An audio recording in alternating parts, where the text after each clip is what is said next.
दरगाह जहानपुर शरीफ में सूफ़ी शाइर बुजुर्ग अनवर शाह जे 53 उर्स जे हवाले सां 3 ॾींहं वारो मेलो शुरू थी वियो आहे।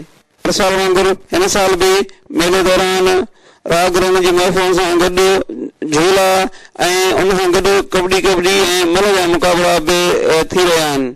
मेले जे हवाले सां इबादत निशा ऐं तस्वीर हुसैन शाह ऐं साईं अकीदतमंद एम बचाणी ॿुधाइनि था त तक़रीबन 53 उर्स हाणे आहे। हिन में जेको आहे त महफ़िल मौसीक़ी जा प्रोग्राम कया वेंदा आहिनि, सर्कस वग़ैरह एंटरटेनमेंट जा प्रोग्राम कया वेंदा आहिनि ऐं सिक्योरिटी जा इंतज़ाम जेके सुठा कया वेंदा आहिनि।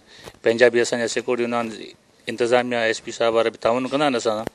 तमामु इंतज़ाम असां हिन साल बि तमामु भला कया आहिनि। हर साल चादर जो प्रोग्राम थींदो आहे, उनखां बाद में जेको महफ़िल मौसीक़ी जा प्रोग्राम थींदा आहिनि, मुशाइरो अदबी कॉन्फ्रेंस थींदी आहे।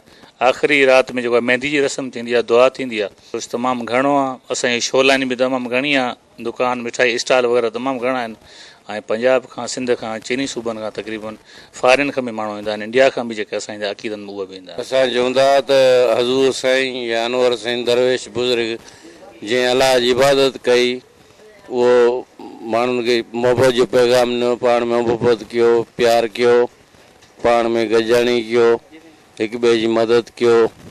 सूफ़ी जो पैगाम इहो ई आहे। बुनियादी तौर ते असांजो मुल्क उहो ई दहशतगर्दी लपेट में आहे। सूफ़ी जो इहो ई पैगाम आहे त मोहबत ऐं पाण में भाईचारो जी फ़ज़ा क़ाइमु रहे।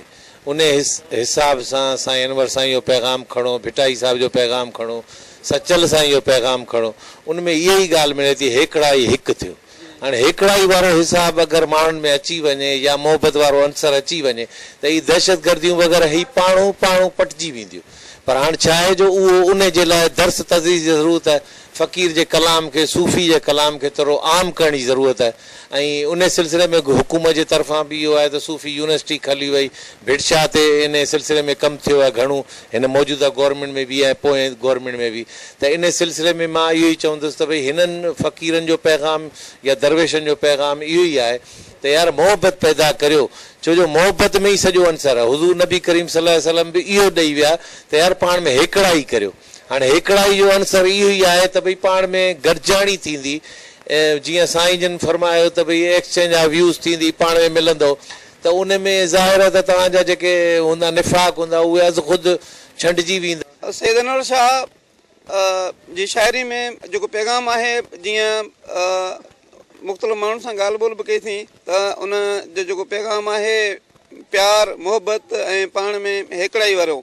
ऐं इहा उमेदु करे सघिजे थी त इन्हनि दरगाहुनि ते जॾहिं अहिड़े क़िस्म जा मेला मतल हूंदा त माण्हुनि मां नफ़रतूं ख़तमु थींदियूं ऐं मोहबतुनि जो हिकिड़ो जहान जुड़ी वठंदो। कैमरामैन यूसुफ मंगी सां गॾु अलाह राय बोज़दार, KTN न्यूज़, घोटकी।